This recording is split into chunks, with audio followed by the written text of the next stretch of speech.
तो आप सभी को नमस्ते प्रणाम। मैं आपका अपना ठाकुर प्रखर सिंह और रात के 10 बज चुके हैं और कहानी का जो सिलसिला है बदस्तूर जारी है। हर एक कहानी में 3 पहलू होते हैं और मुझे लगता है कि तीनों पहलुओं को अगर आदमी जान ले तो शायद उसके लिए चीज़ों को डिसाइड करना आसान हो जाता है। तीनों पहलू में एक इसका यानी जो पार्टी होगी पहली पार्टी, दूसरा पक्ष होगा दूसरी पार्टी का और तीसरा पक्ष होगा सत्य का यानी सच्चाई क्या है। और हम लोगों की एक बहुत बड़ी गलती है, चाहे हम जो कहानियाँ सुनाते हैं क्राइम की उनकी हो, चाहे सुनने वाले, अच्छा सुनने वाले तो मासूम होते हैं, उन्हें क्या पता वो कौन सा क्राइम सीन पे जा रहे हैं, वो कौन सा पुलिस के आर्टिकल्स को पढ़ रहे हैं। वो तो बेचारे हमारे भरोसे बैठे हैं कि अगला बताएगा तो सही बताएगा, उसी हिसाब से फिर वो डिसाइड करते हैं कि क्या सही है क्या गलत है। कायदे से अगर तमाम मीडिया वाले और तमाम सोशल मीडिया इन्फ्लुएंसर जो हैं किसी भी गलत घटना को बार बार कहने लगे कि ये सही है ये सही है, तो फिर वो सही मान लिया जाएगा, क्योंकि उसमें कोई दो राय नहीं है। क्योंकि एक आम आदमी उस जगह पे जाके उस चीज़ को नहीं देख सकता, उसके पास ना इतना वक्त है ना है उसके पास इतना रिसोर्स है कि वो जाए उसके बाद पता करे। तो हम जैसे लोगों को वो चुन के रखा है, बैठा के रखा है कि भाई हमारे देखने से तुम्हें पैसा मिलता है तो तुम सही सही चीज़ें बताओ। लेकिन एक बहुत बड़ी कमी है, हम लोग अपने ओपिनियन को, हमारी व्यक्तिगत जो राय है उस हिसाब से चाहते हैं कि आप लोग भी सोचें और वहीं से फिर आप लोग मैनिपुलेट होते हैं। अब ऐसा क्यों कह रहा हूँ, इस कहानी को अब आप कई टुकड़ों में समझिए। हो सकता है इस कहानी के बाद कई लोग मुझे इस पार्टी का समझें, कई लोग उस पार्टी का, लेकिन मेरा मानना ये है कि जब इस कुर्सी पे बैठा रहूं तो मेरी जो व्यक्तिगत मान्यताएं हैं, जब तक मैं कहानियां सुना रहा हूँ, जब तक मैं कैमरे के सामने हूँ, मैं अपनी व्यक्तिगत मान्यताओं को अगर हटा के सच्चाई के पक्ष को रखूँ तो शायद मेरे लिए चीज़ें आसान होंगी। अब ऐसा क्यों, तो पूरी कहानी सुन लीजिए आप। पिछले कई दिनों से सोशल मीडिया से लेके अलग अलग न्यूज़ चैनलों पर, अलग अलग पत्रकारों के माध्यम से कई चीज़ें दिखाई गई, कई लोग अपना अपना पक्ष रख रहे हैं और उन पक्षों में एक चीज़ सबसे ज़्यादा कॉमन है कि मंगेश यादव का जो एनकाउंटर है वो फेक है। उस पर तरह तरह के सवाल उठ रहे हैं, तरह तरह की चीज़ें हैं। और इन तमाम सवालों को जब उठाया गया, कल मैंने भी कई सारे सवाल उठाए थे, तो जब सवाल मैं उठा रहा हूँ तो मेरा जिम्मा ये भी बनता है कि अगर पुलिस वालों ने कोई जवाब दिया है उन सब चीज़ों का तो उसको भी आपके सामने पहुँचाऊँ, ताकि डिसाइड आप करें, ना कि मैं अपने मन से बताऊँ कि हाँ ऐसा ही हुआ है। तो कल कई तरह के सवाल उठे थे, अलग अलग चैनलों को भी मैंने खंगाला। तो पहला सवाल यही था कपड़ों को लेके कि वो कपड़े में क्यों गए थे, यानी बुलेट प्रूफ जैकेट के अलावा बाकी तमाम कपड़ों में, जैसे चप्पल हो गया और भी टी शर्ट हो गया, कोई सैंडल में था, ये तमाम चीज़ें क्यों। दूसरा सवाल जो उठा था वो ये था कि मंगेश यादव का जब एनकाउंटर हुआ और जो बाइक बरामद हुई वो बाइक 20 तारीख को चोरी हो गई थी, ये बात पुलिस का कहना है, लेकिन 28 तारीख को हुई, ये कंप्लेन क्यों हुई, 8 दिन कंप्लेन क्यों नहीं हुई, तो क्या जानबूझ के चोरी की बाइक वहाँ पे गिराई गई। दूसरा सवाल। तीसरा सवाल जो मैंने खुद पूछा था कि भाई एनकाउंटर हो गया, चलिए हम मान लेते हैं कि वो फेक एनकाउंटर नहीं था, सही एनकाउंटर था, तो इस एनकाउंटर के बाद जो कुछ सोना चोरी हुआ था, जो तमाम चीज़ें चोरी हुई थी, वो कहाँ गई, क्या पुलिस ने बरामद की, और अगर बरामद की तो क्या व्यापार करने वाले जो व्यापारी थे उनको मिली वो चीज़ें। तीसरा सवाल। चौथा और सबसे इंपॉर्टेंट सवाल जो लगातार पुलिस प्रशासन के ऊपर घर वाले उठा रहे हैं कि क्या मंगेश यादव उस क्राइम सीन पे मौजूद था। चूंकि एक वीडियो सोशल मीडिया पे बहुत तेजी के साथ वायरल हो रहा है जिसमें मंगेश यादव की जो बहन है बेचारी, क्लास 10th में पढ़ने वाली, लगभग 13-14 साल जिसकी उम्र है, प्रिंसी यादव, वो कह रही है कि मेरा जो भाई था मेरे साथ स्कूल में गया था फीस जमा करवाने। ये तमाम मेन सवाल थे और यहीं से फिर उठा कि जब वो अपने भाई की फीस जमा करवाने गया था अपनी बहन के साथ, उसका भाई मंगेश यादव, तो फिर वो क्राइम सीन पे कैसे मौजूद हो गया। सम सर ने भी एक कहानी सुनाई, उस कहानी में उन्होंने कहा कि उनके किसी सब्सक्राइबर ने उनको ईमेल भेजा था और कहा था कि भाई मैंने खुद देखा है और मैंने देखा कि रात को पुलिस आई थी लेके गई थी।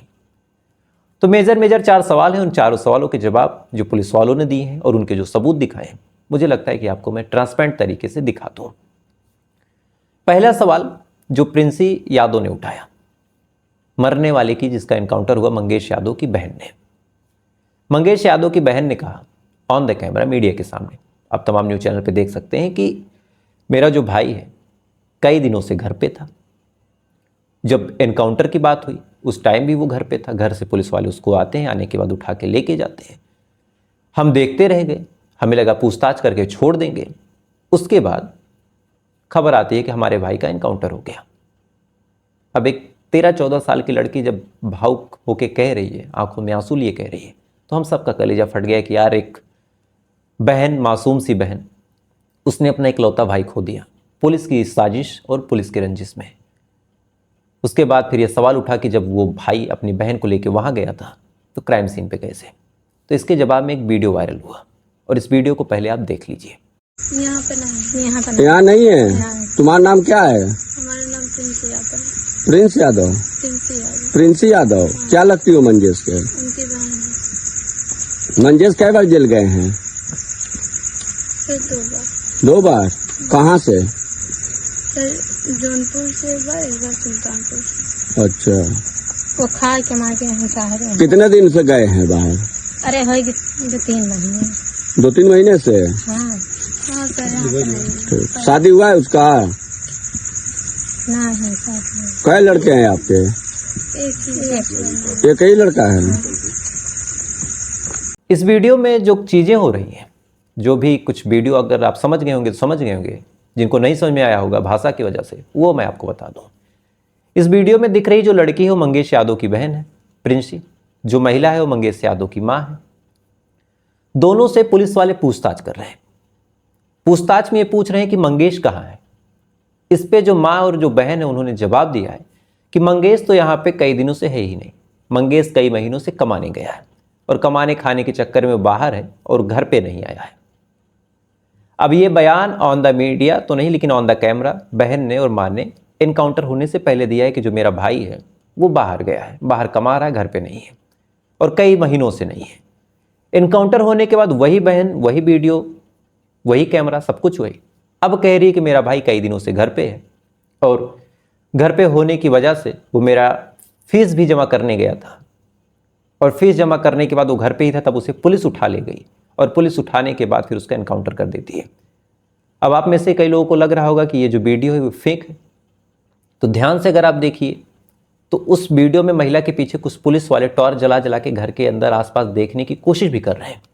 तो यहाँ से ये भी प्रूफ हो गया कि जो सवाल करने वाला कोई लोकल नहीं है, पुलिस वाले ही सवाल कर रहे हैं। साथ ही इस वीडियो में ये भी पूछा गया जो प्रिंसी यादव हैं उनसे और बाकी जो माँ है उनसे कि आपके बेटे ने कितने अपराध किए हैं, क्या जेल वेल भी हुई थी, तो उस पर भी गोलमोल जवाब ही माँ और बिटिया ने दिया। तो ये वीडियो यहाँ से प्रूफ होता है कि या तो पहला वाला वीडियो सही है या तो दूसरा वाला वीडियो सही है, दोनों में से एक ही वीडियो सही होता है। क्योंकि कल जब सवाल ये उठ रहा था कि एक आदमी 2 जगह मौजूद नहीं हो सकता है, तो यही बात तो इस वीडियो में भी लागू होती है कि एक आदमी 2 जगह मौजूद नहीं हो सकता। पहले माँ और बहन ने कहा कि वो मुंबई या फिर बाहर कहीं कमाने गया है, अब माँ और बहन कह रही हैं कि वो घर पे ही मौजूद था। तो या तो बाहर गया था या तो घर पे मौजूद था, दोनों में से एक ही चीज़ है। तो ये सवाल फिर से उठता है कि दोनों में से कौन सी बात सही है। अब आते हैं दूसरे सबसे बड़ी बात पे, जो पुलिस ने खुद क्लियर किया कि आखिर क्या क्राइम सीन पे वो लोग मौजूद थे। तो क्राइम सीन पे जो कुछ क्राइम हुआ था उस हिसाब से जो प्रशांत कुमार जो डीजीपी हैं वो बता रहे हैं कि 5 लोग अंदर आए थे। सीसीटीवी कैमरे पे आप लगातार देख भी रहे होंगे, अलग अलग चैनलों पे भी, आपके पास भी व्हाट्सएप पे शेयर होते होते आ गया होगा। उसमें 5 लोग अंदर आते हैं। उनमें से ब्लैक शर्ट में जो है वो फुरकान है, वाइट शर्ट में अनुज प्रताप सिंह है, एक अरबाज है और जो स्काई ब्लू कलर का शर्ट पहना और जिसने हेलमेट पहन रखा है वो कोई और नहीं, वो मंगेश यादव है और एक अंकित भी अंदर आया था। तो टोटल 5 लोग अंदर आए थे। बाकी विनय शुक्ला, अरविंद, विवेक और दुर्गेश, ये लोग बाहर व्यवस्था कर रहे थे, चेक कर रहे थे कि कौन कौन आ सकता है, क्या पुलिस का यहाँ कोई इंतजाम है, कहीं फंस सकते हैं, बाहर से हिंट देना, ये तमाम चीज़ें ये लोग कर रहे थे। बाकी कुछ लोग और थे जिन्होंने गाड़ियों की व्यवस्था कर रखी थी। और इस पूरे क्राइम का 2 बार रेकी हुआ था, एक बार 13 तारीख को, 13 अगस्त को, और एक बार उससे भी पहले। और रेकी करने में भी मंगेश तो नहीं था लेकिन बाकी लोग मौजूद थे। तो ये क्राइम सीन पे मंगेश की मौजूदगी भी पुलिस के हिसाब से है कि जो हेलमेट पहने हुए स्काई ब्लू कलर में वो लड़का था वो कोई और नहीं, मंगेश यादव था। तो क्राइम सीन पे मौजूदगी के 2 सबूत पुलिस वालों ने अपने तरफ से पेश किए। दूसरा, बाइक चोरी को लेकर सवाल उठा कि भाई 20 तारीख को जो FIR हुई थी, 20 तारीख को बाइक चोरी हो गई थी, तो 28 तारीख को कंप्लेन क्यों हुई चोरी के दिन? तो कहीं ऐसा तो नहीं कि मंगेश को पहले से ही फंसाने का प्लान था? तो इसके जवाब में जिसकी बाइक थी उसने खुद कहा, दरअसल जिनकी बाइक है, पहले तो ये कहा गया कि वो कैमरे से बच रहे हैं, भाग रहे हैं, लेकिन ऐसा कुछ नहीं। उनका नाम है नसीम और ये जौनपुर के ही रहने वाले हैं। लगभग 20 तारीख की बात है। इनकी माँ जिनका नाम है मदीना खातून, उनकी कुछ तबीयत खराब थी तो मदीना खातून को नसीम लेके जाते हैं जौनपुर हॉस्पिटल। वहाँ पे जाने के बाद वो दिखाते हैं, दिखाने के बाद उनका इलाज करवाते हैं। इसी दौरान वहीं से उनकी बाइक चोरी हो जाती है। अब बाइक जब चोरी होती है उसके बाद ये भाग के पुलिस स्टेशन जाते हैं, कहते हैं कि बाइक चोरी हो गई। इस पर पुलिस वाले उनसे कहते हैं कि यार FIR हम बाद में कर लेंगे, कंप्लेन बाद में कर लेंगे। हालांकि ये पुलिस की पूरी लापरवाही है और कहीं ना कहीं यही चीज़ें पुलिस वालों को बाद में फंसाती है, उनकी ही अंदर की कमी है। उन्होंने कहा कि अभी पुलिस की भर्ती चल रही है, अभी हम उसमें बिजी हैं और FIR बाद में कर देंगे। 8 दिनों तक लगातार पुलिस वाले नसीम को दौड़ाते रहते हैं, परेशान करते रहते हैं। नसीम अपनी बाइक के इंतजार में दर बदर भटकते रहते हैं। उनकी ना कोई कंप्लेन लिखी गई, ना उनकी तरफ से कोई FIR हुआ। अंत में 28 तारीख को जब ये लूट की घटना को अंजाम दिया गया और ये पता चला कि हाँ बाइक से कुछ जवान आए थे, उन्होंने चोरी की, तब पुलिस वाले अंदर ही अंदर डरते हैं और उन्हें लगता है कि कहीं ये वहीं की बाइक ना हो तो मामला फंस जाएगा। तब वो खोजते हुए नसीम को आते हैं और नसीम से कहते हैं कि भैया क्या हुआ था, आप बताओ। तब नसीम कहते हैं कि ऐसे ऐसे बाइक चोरी हुई। फ़ौरन नसीम का कंप्लेन पुलिस वाले खुद आके अब लिखते हैं। तो ये तो पुलिस की खुद इंटरनल प्रॉब्लम थी, उनकी लापरवाही, उनकी बददिमागता, उनकी कामचोरी आज उनके ऊपर खुद हावी बढ़ गई कि 20 तारीख को जो बाइक चोरी हुई थी उसको 28 तारीख को क्यों नोट किया गया। हालांकि बाइक कैसे चोरी हुई थी, क्या चोरी हुई थी, इस बात को नसीम खान खुद बता रहे हैं और उनकी जो माँ मदीना खातून है वो भी बता रही है कि बाइक ऐसे ऐसे चोरी हो गई थी। खैर, अब तीसरा सबसे मेजर सवाल ये निकल के सामने आया कि गन। बड़े बड़े पत्रकार ये सवाल पूछ रहे हैं कि मंगेश यादव के पास कभी कोई गन नहीं थी, आज तक इतनी चोरियां की, कभी कोई गन नहीं मिली। इस सवाल का जवाब उस वीडियो में ही छुपा है जो CCTV कैमरा लगातार 28 तारीख से सर्कुलेट हो रहा है। उसमें दिख रहा है कि जितने भी अपराधी हैं सबके पास एक एक तमंचा है और हेलमेट में, जिसको पुलिस खुद कह रही है कि मंगेश है, वो है कि नहीं वो मैं नहीं बता सकता, लेकिन पुलिस का जो कहना है कि वो मंगेश है स्काई ब्लू शर्ट में, उसके हाथ में भी गन है। तो गन यहीं से है। चौथा, एक पत्रकार मंगेश यादव के घर पे गए। उन्होंने जस्टिफाइड करने की कोशिश की कि अगर इतना बड़ा वो अपराधी होता तो फिर उसका घर इतना कच्चा क्यों है, उसका घर इतना पुराना क्यों, उसके पास महंगी चीज़ें क्यों नहीं है। अब इस सवाल का जवाब आपको 6 महीने पहले मिलेगा। 6 महीने पहले ऑन द कैमरा एक व्यक्ति को गोली मारी जाती है। रात के लगभग 9 साढ़े 9 बज रहे होंगे। उस टाइम मैं भी लाइव सुना रहा था आप लोगों को कहानी। उसी दौरान मैंने बताया था कि ऐसा ऐसा हो गया। अगले दिन उस पर फिर कहानी भी आई थी। और ये घटना कोई और नहीं, कोई छोटी घटना नहीं थी। ये घटना उत्तर प्रदेश के इतिहास को एकदम हिला के रख देने वाली थी, जब अतीक अहमद को कैमरे के सामने, मीडिया के सामने, पुलिस के सामने 3 लोग आते हैं और आने के बाद गोली मार देते हैं। एक का नाम लवलेश तिवारी, दूसरे का नाम सनी और तीसरे का नाम अरुण कुमार मौर्य। जब ये तीनों गोली मारते हैं, गोली मारने के बाद फिर सब लोग परेशान होते हैं कि इन तीनों की भाई कुंडली क्या है। पहले तो सरकार पे उंगली उठी कि सरकार ने मरवा दिया, लेकिन जब तीनों गोली मारते हैं तो गोली मारने के बाद फिर इन तीनों का इतिहास खंगाला गया। और जब मीडिया के कैमरे अरुण कुमार के घर जाते हैं, जो लवलेश तिवारी था उसके घर पे जाते हैं, जाने के बाद पता चलता है कि जो लवलेश तिवारी है उनके जो फादर है वो एक बस ड्राइवर है। जैसे मंगेश यादव के फादर एक ट्रक ड्राइवर थे, वैसे लवलेश तिवारी के फादर बस ड्राइवर थे। अरुण कुमार का तो घर ही नहीं था, एक टूटा सा छप्पर था। परिवार की हालत बहुत ख़राब थी। इसके बावजूद भी अरुण कुमार कई बार जेल जा चुका था। और वैसे ही जो मंगेश है वो भी 2 बार जेल जा चुका है। तो कोई अमीर है इसलिए वो क्रिमिनल होगा, कोई गरीब है इसलिए क्रिमिनल नहीं हो सकता। ये लॉजिक मुझे नहीं समझ में आता। और भी कई तरह के सवाल थे, जैसे गन कैसे आई, उसका जवाब वीडियो में ही छुपा था। तीसरा एक अहम पहलू है कि सोना क्या हुआ। तो जो सोना था, जिसको लेके बड़ा सवाल उठ रहा था कि भाई सोना कहाँ गया, और उसको लेके लोग पूछ रहे थे, मैंने कल खुद पूछा था। तो आज जो DGP प्रशांत कुमार है उन्होंने खुद बताया अपनी प्रेस कॉन्फ्रेंस करके कि जब अनुज ने अपने आप को सरेंडर करवाया और विपिन ने सरेंडर करवाया, तो अनुज के पास से लगभग 1.2 kg गोल्ड मिला। 1.2 kg गोल्ड मिला, साथ ही 2 किलो सोना और मिला जो विपिन सिंह के पास से मिला। और जब विपिन सिंह को पकड़ा गया और विपिन सिंह ने सरेंडर किया और 5 दिन की जब रिमांड ली गई विपिन की, तब वहाँ से 3 और नाम निकल के सामने, उसमें से अनुज, फुरकान और अरबाज। इन तीनों से जब पूछताछ किया गया तो दुर्गेश, विनय, अरविंद यादव और बाकी मंगेश, इन सब का नाम निकल के सामने आया। तो सोना लगभग बरामद कर लिया गया है। 10-50 ग्राम इधर उधर होगा जो इन लोगों ने बेच दिया था या फिर लुटा दिया था, जो कि भागते टाइम सुल्तानपुर से जब ये लोग भाग रहे थे तो एक जगह पड़ती है बाध मंडी। जो लोग सुल्तानपुर के होंगे बड़े अच्छे से इस बात को भी जान रहे होंगे। तो बाध मंडी से भागते टाइम चूंकि वहाँ ट्रैफिक था और ये लोग लूट के भाग रहे थे, इनके पास कोई प्रोफेशनल बैग तो था नहीं, उस बैग में एकदम पेटी पैक करके भागेंगे। हड़बड़ी में भागते वक्त कुछ पैसे और कुछ सोने के आभूषण इनसे गिर जाते हैं वहाँ पे। इस बात को लेकर वहाँ पे बड़ी लूटपाट मचती है। पुलिस वाले फिर मौके पे आते हैं, उस कैश को बरामद करते हैं। उसका वीडियो भी सोशल मीडिया पे वायरल हुआ था, मैं खुद देख रहा था। तो कुछ ग्राम सोने का हेरा फेरा है बाकी लगभग जो सोना है उस सोने को बरामद कर लिया गया। और बार जो व्यापार मंडल है प्रदेश लेवल का, उसके जो प्रदेश अध्यक्ष यानी तमाम व्यापारियों का अपना एक समूह है, तमाम व्यापारियों का जो समूह था वो धरने पे भी बैठा था, तमाम सुल्तानपुर बंद था, उन्होंने खुद अपने प्रेस कॉन्फ्रेंस में कहा कि जो सोना है व्यापार मंडल के सामने है, सोना बरामद कर लिया गया है, कुछ कागजी कार्रवाई है, उसको पूरा करने के बाद जो सोना है उनके जो मालिक हैं उनको दे दिया जाएगा।